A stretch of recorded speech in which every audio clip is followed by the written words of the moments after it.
mali ambacho mliandika fedha mkaomba halmashauri kama kina mama. Kikundi chenu kinaitwaje? Chekaregola. Tukalegola. Unasikia mwenyekiti? Mambo ya msingi haya. Hizi kazi ndio tulizotuleta hizi. Hawa ndio watu ambao tunaongoza kwenye serikali hii ya CCM. Bila kujali itikadi ya chama. Ukimwona Mtanzania anapata changamoto lazima tumsaidie. Sisi mnanielewa? Sasa hawa kina mama na waelekezeni, mtakuja kuwatembelea. Hicho kikundi chenu au watakiandika, alafu na ile katiba yenu ya kikundi simnayo. Zipo, zitoe kopi muwape. Lakini huo mkopo mliomba mwaka gani? Tangu mwaka juzi. Tangu mwaka juzi. Sasa wallahi sasa nasema hivi, mwambie mkurugenzi moja kwa moja hivi.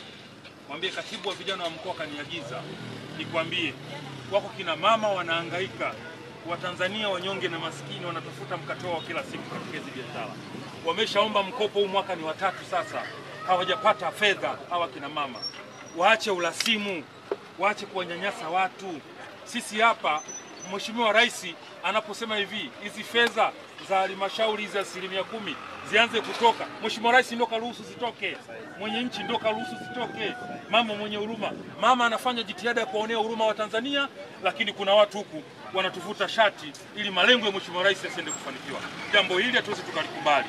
Kwa hiyo katibu wa vijana, wasiliana na mkurugenzi, umwambie hali ambayo tumeiona katika ziara yetu, kuwa kuna watu waliomba mikopo. Huu mwaka wa 3 halmashauri haijawapatia mikopo. Changamoto nini? Tunataka tujue hiyo changamoto ambayo hawa kina mama wamekosa fedha. Angalia hali zao. Hawa kina mama angalia hali zao. Angalia maisha yao. Nyuma kuna watu kule wanawategemea. Wana watoto wanasoma. Sasa mkiwanyima mikopo wanaishije? Biashara wanafanyaje? Wana mafungu matatu ya viazi manne, lakini mkiwaongezea mitaji watatanua biashara zao zitakuwa kubwa. Watauza na watapata mali. Sasa wakati mwingine tunakuja hapa tunasema tunaomba mtuchague. Tunaomba mtuchague, wakati huo tayari serikali yetu imeshatoa maamuzi watu waende kukopesheka. Lakini huyu mama mwaka wa 3 hajakopesheka na unakwenda kumwomba kura. Anakuchaguaje kwa mfano? Sasa kati ya sisi viongozi wa CCM na wale maafisa wetu wa viongozi wa serikali waliopewa jukumu la kutoa mikopo, kina nani wanaikwamisha CCM?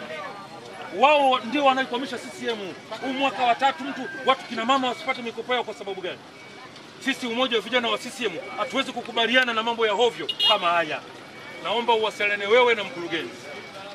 Umwambie umoja wa vijana wa CCM mkoa wa Pwani hauko tayari kuona kuna urasimu wowote unafanyika kwenye zoezi hili la ukopeshaji. Na vile vile ikimpendeza mkurugenzi pamoja na afisa maendeleo ya jamii waje hapa kuona hali ya kina mama wanavyoishi na namna kina mama wanavyoweza kufanya biashara zao. CCM oye! Mama Samia oye! Mama mzazi, sisi imetulazimu kuja hapa kwa sababu gani? La kwanza, tunaendelea kumtangaza na kumuimba Mheshimiwa Rais kwa mambo mema na mazuri ambayo anayoyafanya. Mheshimiwa Rais baada ya mikopo kufungwa, Mheshimiwa Rais akakaa akatulia, akaona kuna namna njema waweke ya kurejesha mikopo hii iweze kuwafikia watu, na mikopo hii haina riba. Kusema utatoa shilingi kadhaa, utaongeza shilingi kadhaa. Kile ulichokikopa ndicho utakachofanyaje? Ukirudisha. Kwa hiyo Mheshimiwa Rais, mama mwenye huruma, katuonea huruma sisi. Kaoneni huruma kina mama nyinyi, katuonea huruma vijana, kawaonea huruma na walemavu. Mpaka sasa hivi kuna vikundi vya kina mama hawajakopesheka humo ndani, na mpaka sasa hivi kuna vikundi vya vijana wa bodaboda hawajakopesheka. Huu mwaka wa 2 hawajakopesheka bodaboda. Huu mwaka wa 3 kina mama hawajakopesheka. Sasa tunawahudumiaje wananchi hawa? Tunatoa huduma gani kwa wananchi hawa? Mheshimiwa Rais anahangaika na wananchi, sisi tunamvuta shati Mheshimiwa Rais. Kesho tutakuja kuomba kura. Sasa maana yake hawa maafisa wetu ambao hawatekelezi wajibu wao, maana yake wanataka kutuangusha CCM. Tusikubalike kwa wananchi na serikali yetu isikubalike kwa wananchi. Sisi kazi yetu kuisimamia serikali. Serikali inatakiwa ifanye kazi kutekeleza wajibu wao kwa wananchi. Sio jambo letu sisi ni kuelekeza. Ilani iko pale, ndio sera za CCM. Na ukizisoma kwenye ilani sera za CCM hazijasema wananchi waende wakanyanyaswe na serikali yao, bali imesema wananchi watakwenda kukopeshwa na serikali yao ili waongeze vipato. CCM oye! Mama Samia oye! Kidumu Chama cha Mapinduzi! Basi baada ya kusema haya, bimdada, kuwa na amani. Hawa wakubwa nimeshawapa maelekezo, wakitoka hapa kwenye kikao chetu wafanye mawasiliano na mkurugenzi. Maana yake kwa Mlandizi vikundi vingi havijakopesheka ambavyo ndio venye haki ya kukopa. Sasa hivyo vikundi vyao vingine wanavyovikopesha wanavitoa wapi? Na vile vile na nyinyi ni wapiga kula kama mnavyosema. La kwanza, Mheshimiwa Rais hana kosa na nini? Mheshimiwa Rais hana kosa na sisi. Mheshimiwa Rais hana deni na sisi, ila sisi anatudai.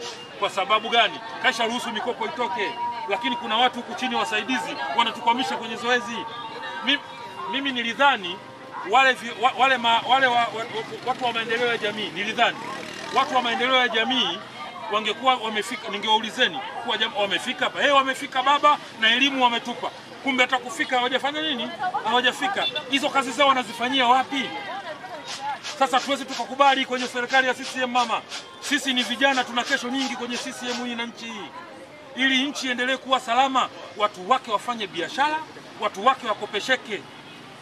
Yale malengo ambayo ameweka Mheshimiwa Rais yanatakiwa kwenda kutimia. Hayo ni maelekezo na hakuna kuhoji hiyo. Mimi nilidhani hapa mmeshafikiwa. Basi tumetoa maelekezo. Sasa vijana hawa watachukua orodha ya vikundi ambavyo havijafikiwa na vilinyanyasika kwa muda mrefu. Serikali yetu sikivu itakwenda kuvita